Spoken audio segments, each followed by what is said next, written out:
Goa Institute of Management was formed in the year 1993. We were started by a Jesuit priest.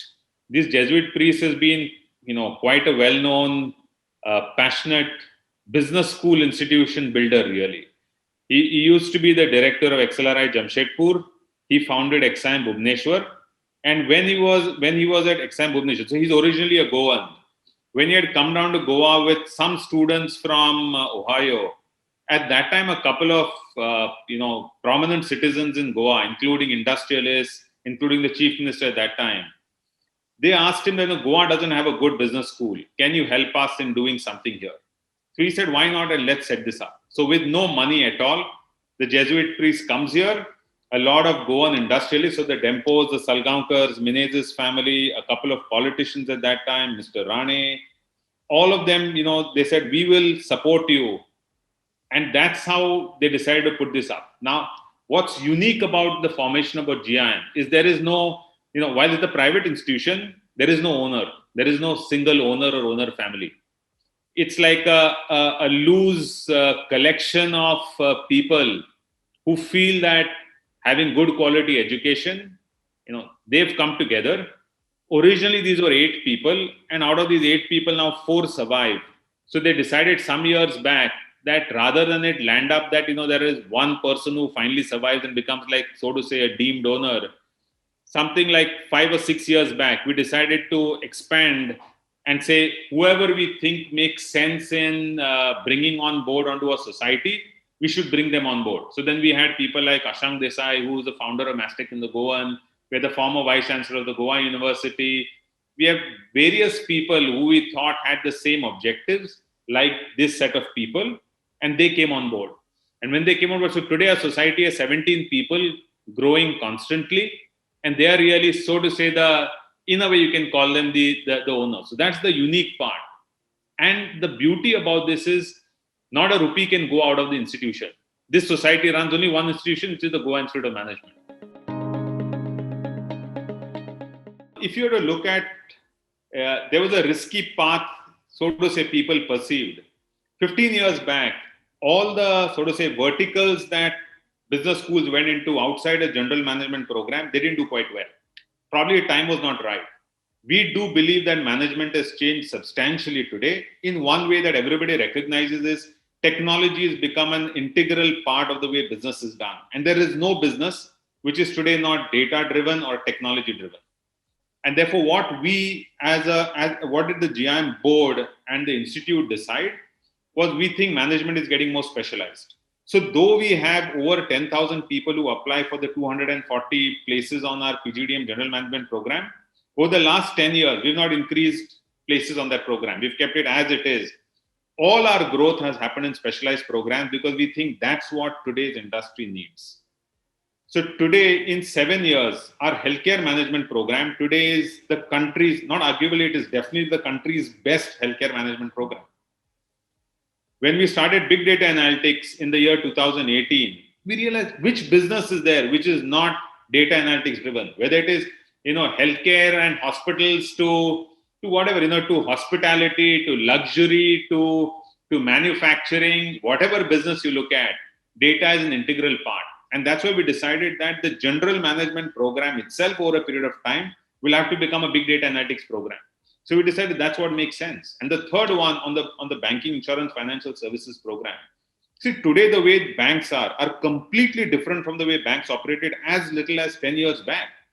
Technology plays a huge role. So the new age banking, so I went personally with a couple of my board members and with a faculty group that was working for 2 years on whether we should launch this program or not. And we met a lot of senior leaders. All of them felt that the skill set that you require for this kind of new age banking, that's something that's not available today. And that's something that they would be willing to invest in. And therefore we decided that we should have a new age banking, insurance and financial services program where you have a lot of AI plus banking, financial services. You have a lot of, ML, deep learning, IoT, blockchain, digital, data analytics. And that's why these 3 programs. We do think that as more, as verticals would require more specialization, as and when we see verticals like that, A typical way of doing this is study it for 2 to 3 years, be sure that this is something that's required, and then embark on a new program. Accreditations are a way to put processes in place and make sure that those processes are in place. And our reason to pursue different accreditations, each of them have a purpose. So if the philosophy behind accreditations for us is not the stamp, but the process and what it does to us. So we look at each accreditation, say, what will this accreditation do for us? So AACSB, our interest in the AACSB is AACSB pushes you for putting an assurance of learning framework in place. Which means, before the program, you've decided what your program learning goals are. And then you have got to be able to put process in place to be able to show that all your programs, your teaching programs, your research programs, your community engagement, executive education, whether you've put in from a TQM perspective, whether you've been able to show that assurance of learning. So that's what we're looking for from AACSB. What we're looking for from EQUIS is EQUIS pushes you to do internationalization. So we've not yet formally started the EFMD EQUIS process. We've become members of EFMD, but we've already started a lot of work on internationalization. And we believe maybe 2 years from now, we are ready to start the EQUIS process. Similarly, for the AMBA process, it has, because we adopted the AMBA process, we're very keen that on our executive part-time program, there are certain kind of constraints we've willingly put on ourselves so that the program quality becomes better. The SAQS, accreditation that we got some years back for a period of 5 years, it has pushed us now to look at South Asia as possible places to collaborate.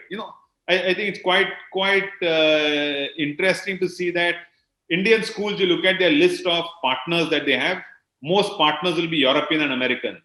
Yeah, but I do think, we must be having partners that are, we must have strategic partners, Israel for technology, China, which is one of the world's biggest markets and have a lot of innovative stuff happening. And of course, South Asia. Bangladesh has a much bigger textile industry than India, the largest in the world.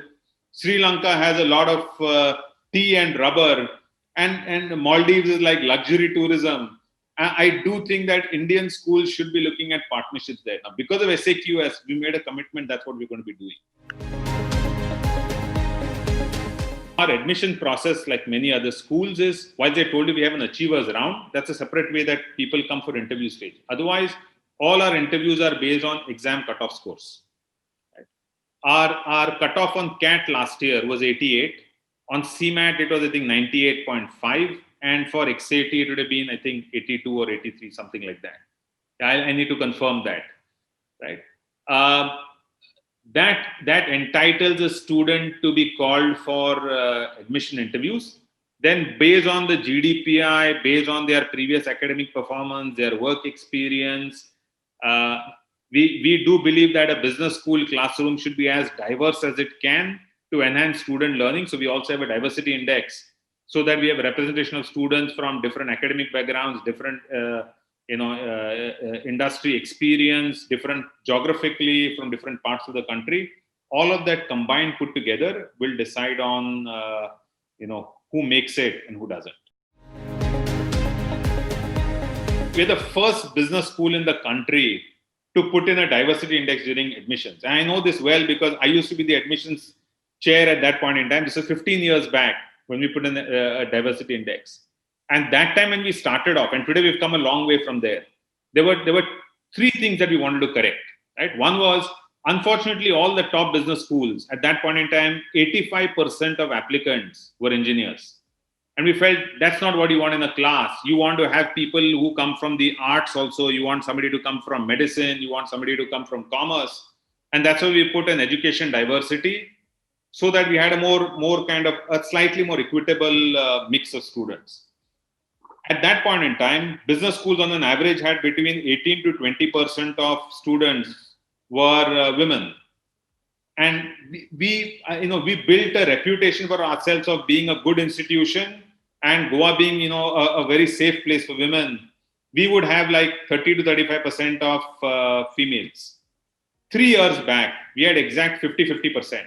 At that point in time, we decided we have to stop giving any kind of a handicap And therefore, today we get something like 41 to 43% of our students are girls, without really doing much of giving a handicap for them to come on board. Whilst we have something like 70 to 72% on an average engineers who apply, finally it is between 64 to 66% of the final batch are engineers. We have students coming from every conceivable, academic undergrad background you can think of, including design, including fashion technology, including literature, various kind of backgrounds like that. And as on date, we have students from all the 28 states of the country. All our programs for all the years land up with 100% placement, all the full-time programs, right? So that I want to get that out of the way. That's the obvious thing.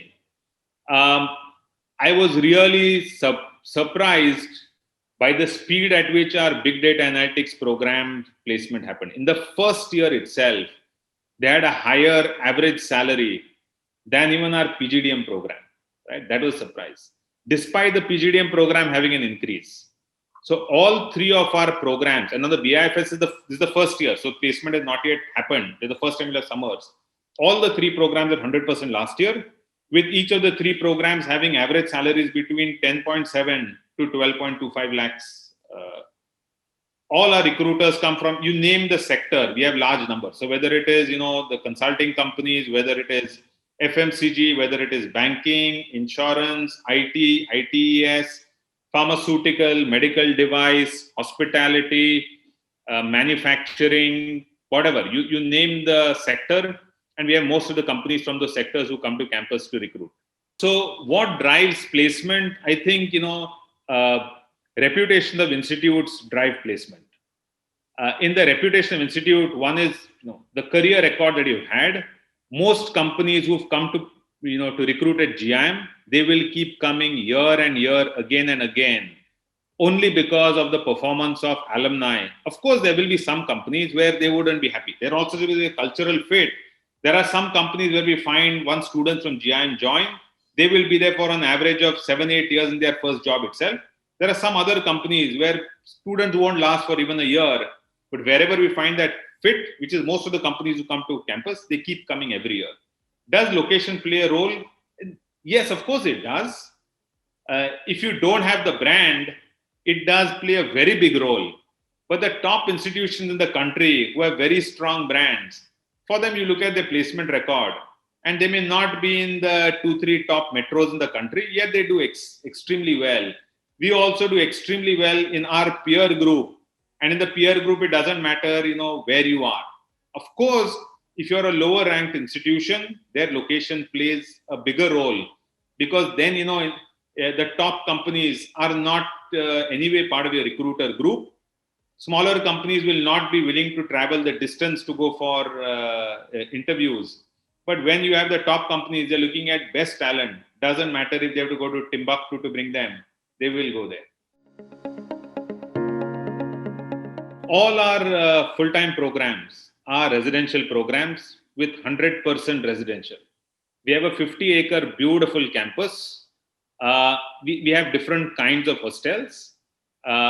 Needless to say, separate boys hostels and girls hostels. Our first years generally live in shared rooms because we want them to be able to get the cultural experience of living with somebody else from some other part of the country, preferably different education background, different work experience. That's a very, very enriching experience. In the second year, they're all single rooms. Our hostels are spread across this big, large campus.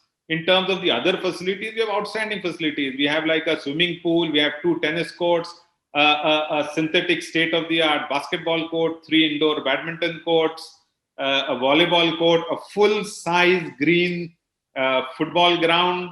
And by and large, our campus is a walking campus. With a 50-acre campus, you can do walk, sport, whatever. We have 27 student clubs, ranging from marketing, finance, to dance, to photography, filmmaking. Choose what you want to do. One of the challenges I think higher education and specifically business schools have is that the costs are rising really fast. Right? And when the costs are rising fast, the thing that we are worried about all the time, all business schools I'm talking for, is that we should not end up being elitist. So there are a couple of things that are really good. One is, if you're a good business school like GIM, you get a collateral-free, no guarantee kind of loan which covers the entire education. Right? And that's also so like the SBI has a scholar scheme where they have certain institutions where I think the interest rate they charge is probably 7.6 or 7.7, which is lower than even the housing rates of interest. And up to 20 lakhs, you get collateral-free loans. Despite that, loans have to be paid back. Some students who come, they come from backgrounds where it's going to be a little difficult for them to be able to take that kind of challenge. So what we do is every year we have a tuition fee waiver. On the tuition fee waiver, students don't pay the academic tuition at all. And this goes up to 5% of total students on campus.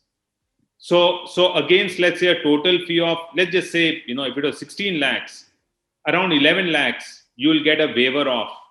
All that you pay is the rest. We also believe that you have to get in the best quality students. So we have, I think, something like 40 scholarships every year of 4 lakhs each, where students who are meritorious, they compete for those scholarships. And we have a unique thing we have in GIM, we have something called the Achievers Round. We think management is not about academic excellence alone. It is, of course, about academic excellence too. But we think people who are outstanding in terms of sports, outstanding in terms of the arts, outstanding in any walk of life, that might be important to make them better citizens. For them, we have an Achievers Round. So this happens in January before exam scores are also out. Purely based on their achievements, we call people to campus to spend a day on campus. And then we also have an evaluation mechanism there, based on which we make, so to say, pre-offers. If they meet a particular score on the exam later on, then they get through. So all the students who come through the Achievers Round, we have a 4 lakh scholarship for up to 40 of those students every year to come in. We also think for our healthcare program, we think we'd like a lot of our MBBS students to come on board. We have every year, a couple of MBBS students who come on that program. So for the best MBBS students, we have 5 scholarships for MBBS students also. In addition, while we have an international exchange program, in India, most students who even come to a graduate school who are quite privileged, their international exposure is close to zero. So we think that international exchange is important, but we don't want it to happen that only rich kids who already have international exposure are the only ones who go on international exchange. So we have scholarships for students who go on international exchange. We cover all the costs there. And every year we have, therefore we are able to have students who come with lesser means, who would have otherwise not opted for an international exchange. We enable them to go on international exchange. These scholarships are purely on merit. So our exchanges are not attended by students who only have the money, but largely by students who have the merit, irrespective of whether they can afford it or not. Yeah, absolutely. Absolutely. That's really what the target is. By 2025, we'd like to be a triple crown school. The triple crown is incidental, as I see.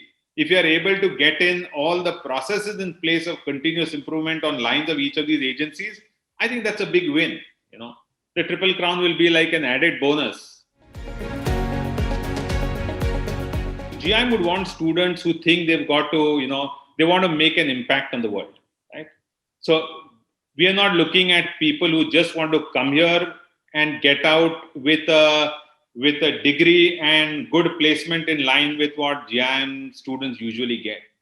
We want people who come here who believe that they are going to be leaders in industry and more importantly, leaders in society.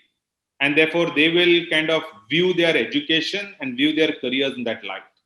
View at saying, what all can they do? Of course, we want them to take care of their own personal and family aspirations, like getting good jobs, having good careers, upliftment of their families to go to the next, to the next level, have that upward mobility. But we also think that people who pass out from good business schools and become leaders of industry and society have a role at uplifting other people, have a role at developing the country, have a role at reducing disparity in incomes, have a role in making using the kind of skill set they have, the kind of opportunity they have to make sure that issues like climate change, issues like income disparity, issues like unequal opportunities, issues like upliftment of the less privileged, issues of reducing polarization of thought and bringing society together.